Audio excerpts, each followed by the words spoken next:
On this Tech Tip Tuesday, Jason and I are going to talk to you about autofill valves, why we need them, how to install them. I don't know, Vanna, you got anything else to say? No. So today we're going to go over how to install the two autofill valves we use here at Deckers. One is a Hudson fill valve and the other is a compact water fill valve. They're great for hot areas and during the summer when it's real hot, when you have evaporation. What is a hot area? You know, like you live in an area that's real hot. It don't have to be a hot area. Okay, I guess it could be anywhere that it gets hot. All right, so we might as well have a little fun with this thing. And anybody that's ever had a swimming pool understands evaporation. It can happen on the water features. It's just that autofill valves are perfect for that busy person that doesn't have time to drop a hose into their water feature. Let's do it. So if you're wondering what kind of tools you're going to need in order to install these autofill valves, depending on what style you are, you basically just need a pair of water pumps or channel locks, people call them. We got a paddle bit, which is 3/4 inch, a 5/16 nut driver, a tape measure, a 3/16 drill bit, and of course a drill. Unless they want to go the old-fashioned Amish way. They could. And do it by hand. Yeah, you could whittle it, but I recommend a drill. I'm sure everybody's got a drill. So we are going to just show you the two different types of autofill valves, then we're going to get to installing. All right, for those of you that know about Vanna White, I think it was the Wheel of Fortune. We're probably dating ourselves talking about that. Yeah, Vanna White was Wheel of Fortune. Right. Well, you're no Vanna White, but at Deckers we got Jason. So, it's better than Vanna. Exactly. So anyway, we got the Hudson fill valve, which is on the left, which is more of a canister type autofill valve. In the box will come the canister and the mounting bracket. So we're going to install that one first, and then we'll show you the compact autofill valve that we also use on different applications. Let's go over what the first steps and how we want to start in order to mark out our autofill valve. Okay, so the first thing we're going to want to do is measure 3 inches down from the top of our skimmer, which I'll show you in a minute. And we want to dry fit this with the pump in place. And the reasoning for that is you do not want to install this and then go to put your pump in and have the pump in the way. So Jason right now is measuring down 3 inches from the very top lip of the skimmer. That way he knows where the bracket is. It's best too that if you're unsure of where you want to have to start, it's best if you are not sure exactly where you want to drill the holes, just mark it out with a pencil or a Sharpie marker, and then that way you'll know exactly where that bracket fits. Now that Jason's got this dry fit in there, we're not going to have any problem moving our check valve in or out, because if we have maintenance on a pump, we don't necessarily want to have to take everything out just to replace the pump, like the autofill valve and that stuff. We want to make sure everything fits in there super clean. So it's a lot easier if you just take the pump out like Jason is right now, and then that way you can pull it in out of the way and get in there with your drill for the 3/16 drill bit in order to put your screws for the plate that holds the Hudson fill valve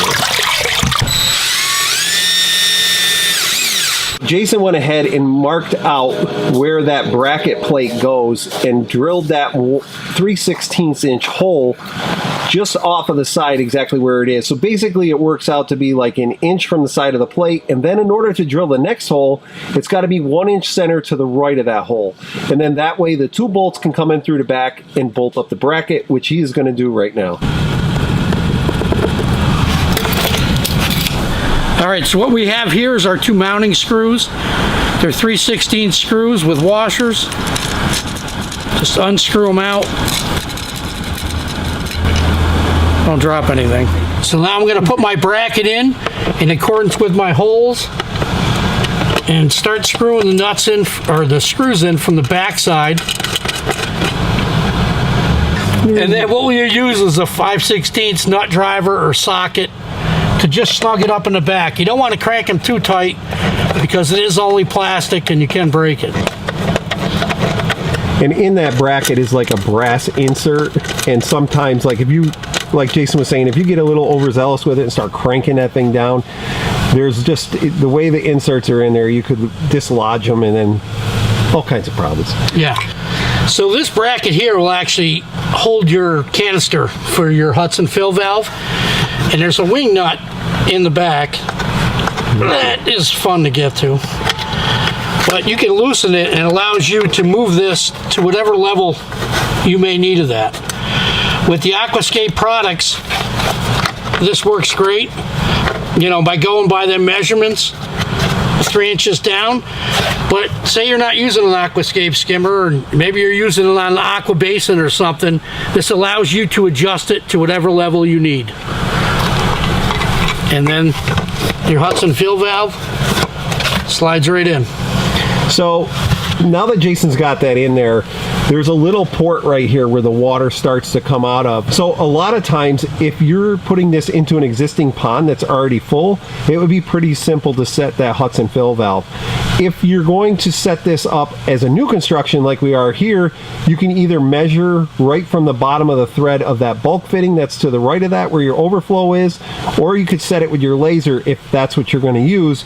But you can always wait until the water level's up and then adjust it from there also. So you have different ways to adjust this autofill valve.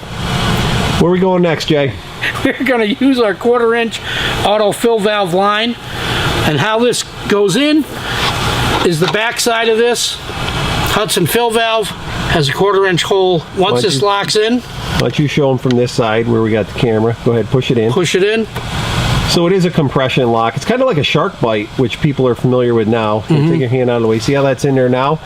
Then there's that little collar. Pull the collar back, Jay, and take it back out for him. It's kind of hard to see with your fingers, but there's just that little collar in there. You pull it back towards the back side of the fitting, and then you're able to get that 1/4 inch line out. So let's spin it around and show them where you kind of want to do that. So now that Hudson fill valve is a little bit low at the moment. We know that just from looking at it from where our point of view is. So Jason's going to bring that up, and then that line actually goes right out of that slot where your cord goes, nice and easy, and a nice simple transition. Jay, let's turn the water on so they can see how the Hudson fill valve works. I'm starting to hear some air, and there it is. And then there's a float in the bottom. When the water level comes up, it'll close that float.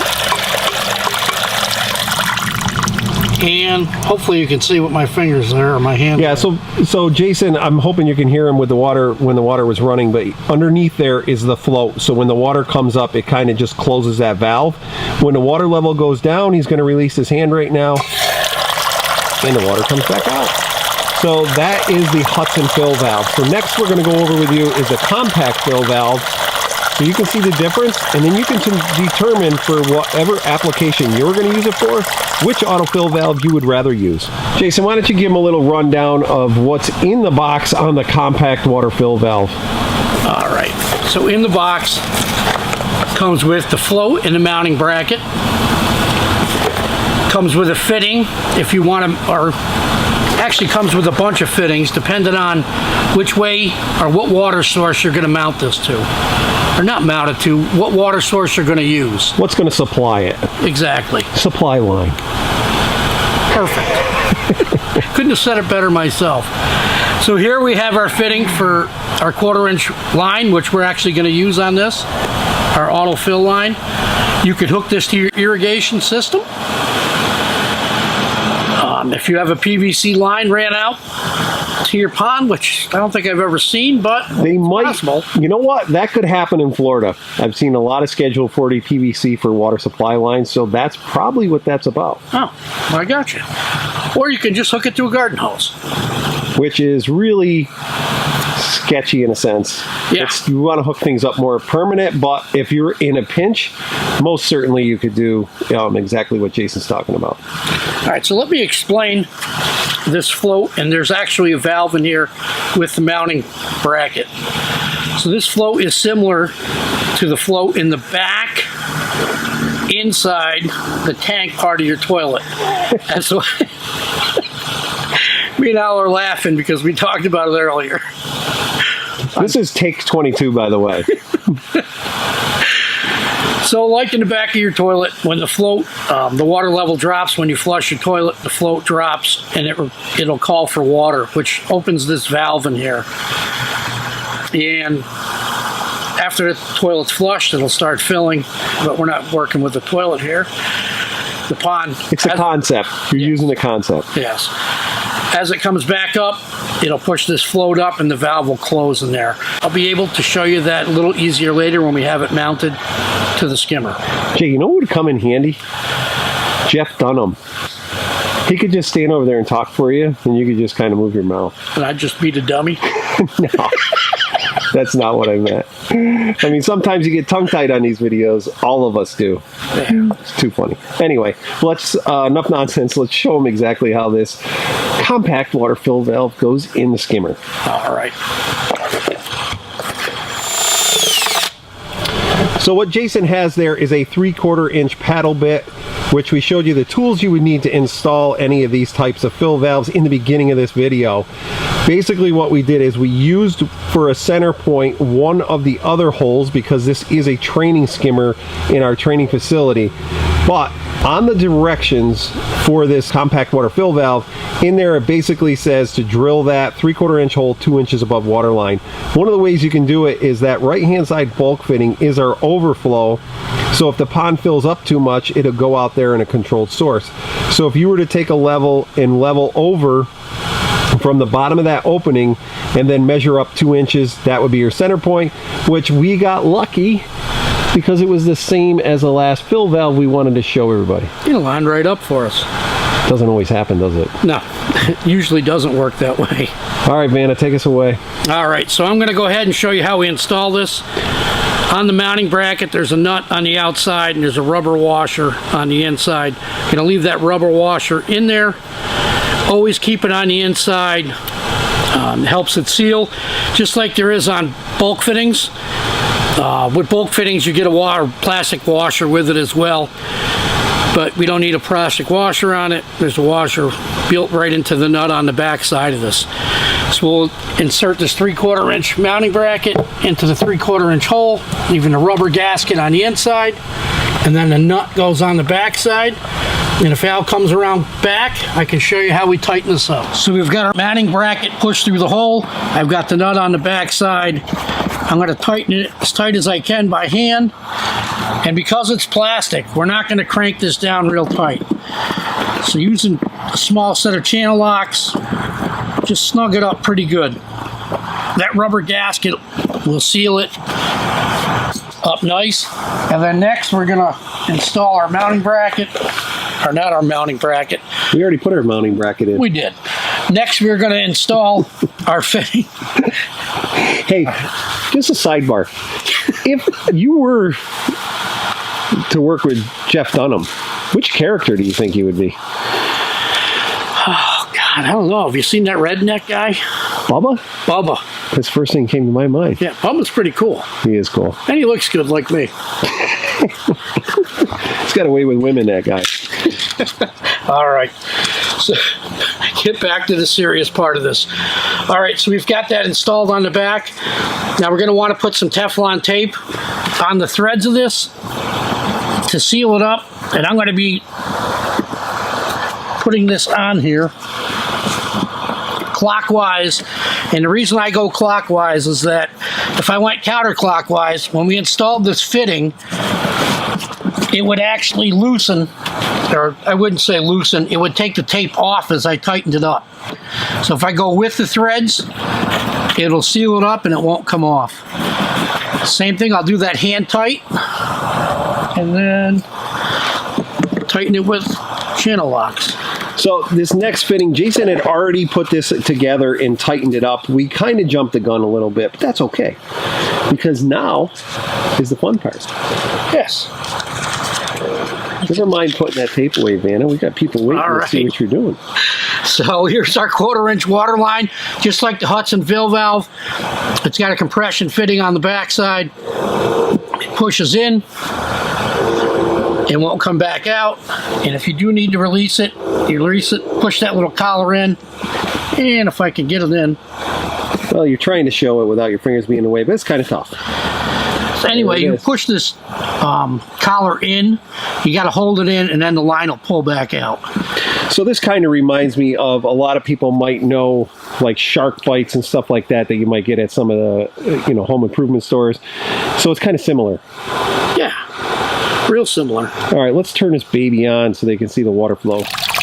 All right, so we got water flowing here. Wanted to give you a look at that. I'm going to shut it off and explain to you how this valve works again. Like I was saying earlier, as the water level drops, there's a valve in here that will open up and allow water to come through. And as the water level comes back up, it'll lift this float up and shut that water off. And that's pretty much how that works. These autofill valves are really good in areas where it's really warm in the heat of the summer. It's great for people that aren't, that are traveling a lot, that aren't home a lot. I think it's good for anybody that's just busy. Yeah, anybody that's busy, is not home a lot. Maybe, maybe they work nights. Who knows? I think this is kind of like an irrigation system for your pond. It is. So the difference between the two is, like, I personally think that this compact fill valve dumps a bigger quantity of water. What you got to remember is that your pond's going to be already filled up.